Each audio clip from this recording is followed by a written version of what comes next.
Bonjour et merci de suivre le 12h30. Voici les titres. L'Atuku de Bonnoa est produit par des femmes entreprenantes et courageuses. Ce mets leur permet de joindre les deux bouts. Il les rend même autonomes. Nous en parlerons dans ce journal. Au Mali, le général de division Abdoulaye Maïga a été nommé Premier ministre de transition. Encore une fois, soyez les bienvenus. Personne ne peut passer par Bonnoa sans être abordé par les vendeuses d'Atuku, un mets local à base de sémoule de manioc cuit à la vapeur. Ces femmes qui autrefois le produisaient pour la niche familiale le commercialisent aujourd'hui en vue de survenir aux besoins quotidiens de leur famille. Cette activité rend la femme de Bonnoa autonome, mais elle a besoin d'une organisation et d'un soutien financier. Le reportage est signé Théodore Zouzou. Aux abords de la gare routière de Bonnoa, Jeannette épluche des tubercules de manioc au frais, élément de base de l'Atuku. Ce mets local constitue la substance de son commerce. Si tout le monde reste à la maison, là, ça ne peut pas aller. Les gens, les passagers, là, ce n'est pas eux tous qui rentrent à la maison. On est venu nous installer ici pour ceux qui passent là. Voilà, là, eux aussi, ils vont gagner aussi pour payer. Je suis en train de tailler manioc pour faire Atuku. C'est manioc frais, on doit prendre, on ne peut pas prendre manioc sec. On achète manioc là dans le sac. Et ça, on vient faire là. Ce qu'on taille aujourd'hui là, c'est pour demain. Ce n'est pas pour aujourd'hui. Le manioc nettoyé passe à la broyeuse. La pâte mise dans un sac propre est par la suite pressée. On presse, on enlève les amusants qui sont dedans. Quand on finit de presser, on tamise. Mais c'est quand on finit de tamiser qu'on prépare directement. On ne sèche pas au soleil. La pâte de la veille ou de la matinée dépourvue de son amidon est égrenée puis mesurée et cuite à la vapeur selon les méthodes de la préparation de la sémoule de manioc cuite appelée atiéké. Quand on finit de presser, on tamise directement et puis on commence à préparer. Donc je vais tamiser un peu. C'est la poudre là qu'on prépare, puis ça devient Atuku. Comme ça, comme c'est 100 francs. Ça se mange facilement, vous pouvez manger ça simple même. Vous pouvez manger n'importe quelle sauce, poisson braisé, tu peux faire ta petite pâte, tu vas manger avec. Atuku là, si on ne coupe pas auprès des voitures, on ne peut pas acheter. C'est pour cela quand les voitures viennent garer, on coupe auprès, pour que les clients puissent acheter. Une activité qui nourrit son homme. Nous, on vend ça aux femmes. 100 francs, 200, même ceux qui viennent en gros. On s'en sort très bien. À Bonnoa, on arrive à s'en sortir avec Atuku. Oui, on s'en sort. Ça paye. On s'en sort très bien même. Les fortunes de ces femmes productrices ou vendeuses d'Atuku sont diverses. Ce travail d'Atuku me permet d'avoir un peu d'argent pour m'acheter des vêtements, de la nourriture. Pour le moment, je commence un peu m'acheter un terrain pour construire. Pour le moment, j'ai payé mon terrain. Bon, maintenant, ça fait les petits trucs pour mon fils. Il doit rentrer quelque part là-dedans. Bon, ça, on ne dit pas tout. Donc après ça, il bouge maintenant. Maintenant, il peut construire ma maison. Autrefois, produit uniquement les mercredis, aujourd'hui l'Atuku, du fait de la demande croissante, est produit tous les jours. Ce mets abouré est une porte ouverte à l'autonomisation de la femme de Bonnoa. Celle-ci plaide pour l'amélioration de leur cadre de travail et un appui financier. Beaucoup de courage à ces braves femmes de Bonnoa. Une autre activité au port de pêche dans la commune de Trècheville. Ils sont nombreux, ces jeunes diplômés ou non, scolarisés ou pas, qui gagnent leur vie à travers des professions qui ne nécessitent pas forcément un bagage scolaire. Abdoulaziz Daramé et Zitraoré étaient au contact des découpeurs de poissons. Suivons leur point. Il n'y a pas de saut métier. Une phrase qui sonne comme un clairon dans la tête des jeunes. Ici au port de pêche, par exemple, il existe plusieurs petits métiers. Jules César est découpeur de poissons. Chaque matin, il est obligé de se lever tôt pour se rendre au travail. Les difficultés de la vie font que j'ai fait mon emploi du temps en fonction de mon travail, mon lieu de travail. Les clients viennent aux environs de 3h30 par là. Donc je dois être sur les lieux pour attendre la clientèle. Donc quand je viens aux environs de minuit.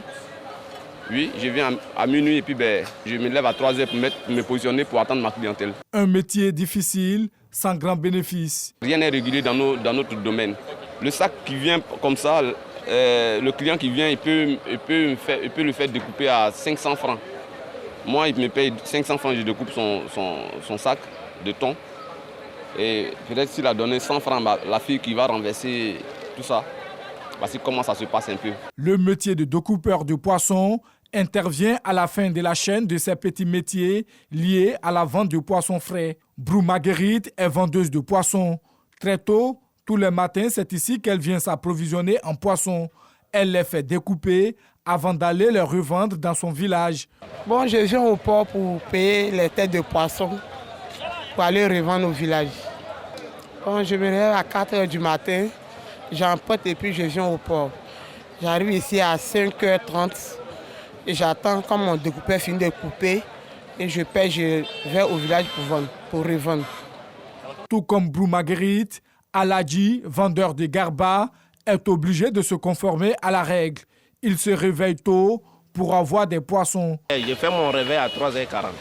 Quand ils vont dire 5h00, je commence mon travail. Le poisson, c'est dans la journée, moi, je paye.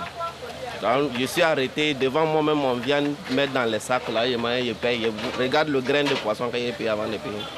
Le découpage de poissons ne se fait pas sans nettoyage. Les clients viennent acheter du poisson, nous on nettoie pour eux. Souvent on nous donne des jetons. Il y a d'autres qui disent qu'ils n'ont pas de monnaie. Nous n'avons pas de problème. Prochainement, si vous voulez, vous n'avez qu'à venir payer. Donc, en découpe poisson, on nous donne 500 000 francs, 10 000. C'est ça, on débrouille. On vient à 5 h du matin, on descend à 19h30.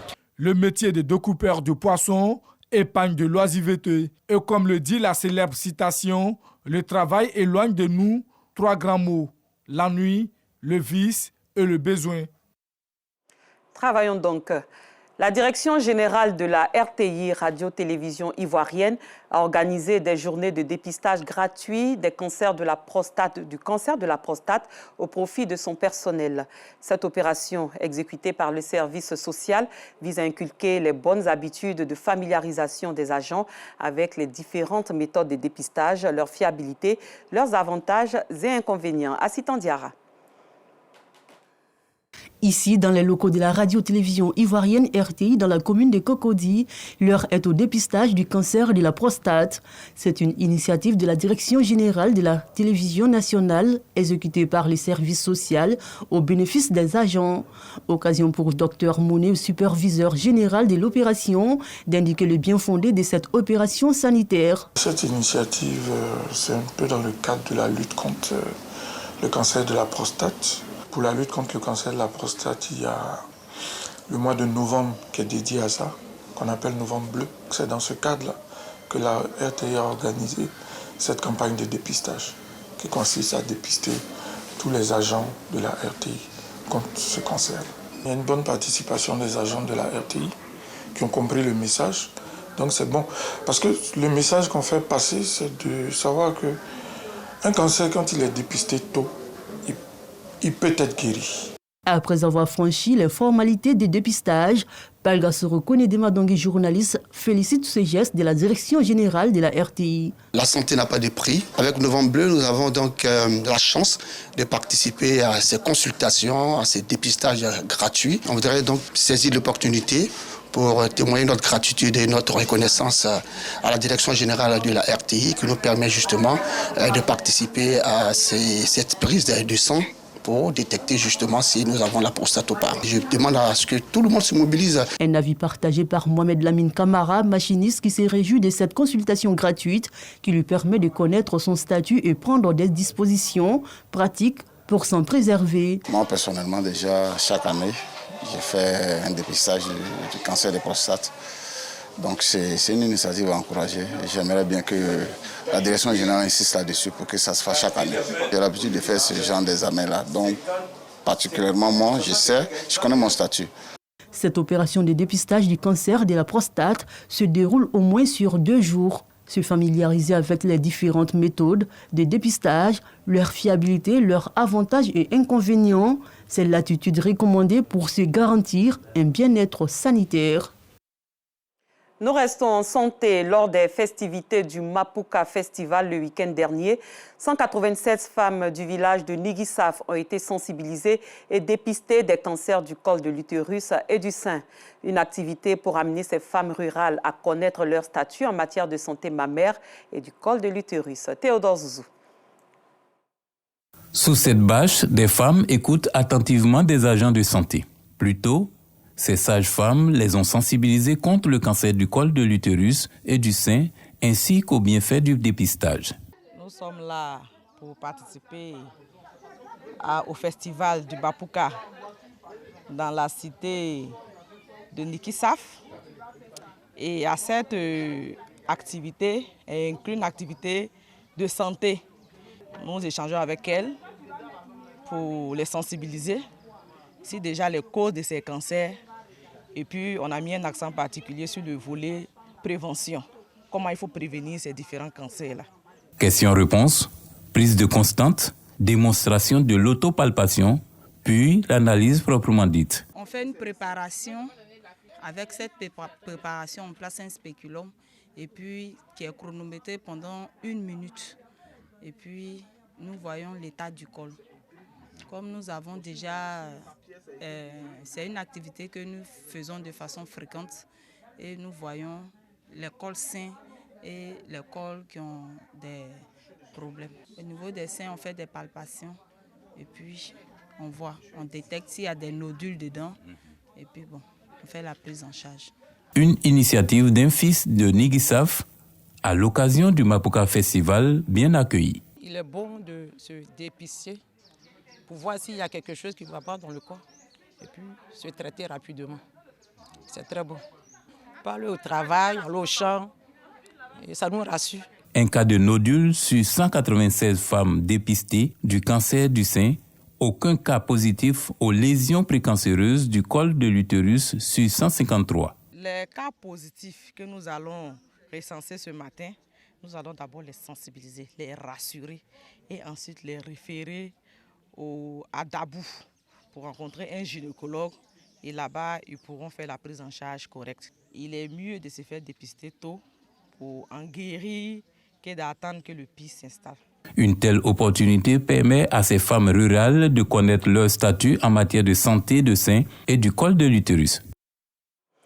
À l'étranger, le général Abdoulaye Maïga a été nommé nouveau Premier ministre de transition par décret présidentiel. Un décret lu ce jeudi sur l'ORTM, télévision d'État du Mali. Il succède à Choguel Maïga, révoqué la veille avec son gouvernement. En République démocratique du Congo, un nouveau front se constitue contre le projet de révision de la Constitution. On y retrouve notamment l'ancien président du pays, Joseph Kabila, et sa plateforme, le Front commun pour le Congo, FCC. L'ancien Premier ministre et désormais opposant Augustin Matata Ponyo. Des figures de l'opposition comme Martin Fayoulou et Moïse Katumbi sont aussi dans la même dynamique. Leurs représentants ont signé une déclaration commune ce 20 novembre 2024 à Kinshasa, au siège de la conférence épiscopale nationale du Congo, CENCO. C'est à ce jour la coalition la plus large de l'opposition contre le projet de révision de la Constitution. Et pour terminer, la Cour pénale internationale émet des mandats d'arrêt contre Netanyahou, Gallant et Def, chef de la branche armée du Hamas. Cette édition est terminée. Merci de l'avoir suivi. Très bon début d'après-midi en compagnie des programmes de RTI2.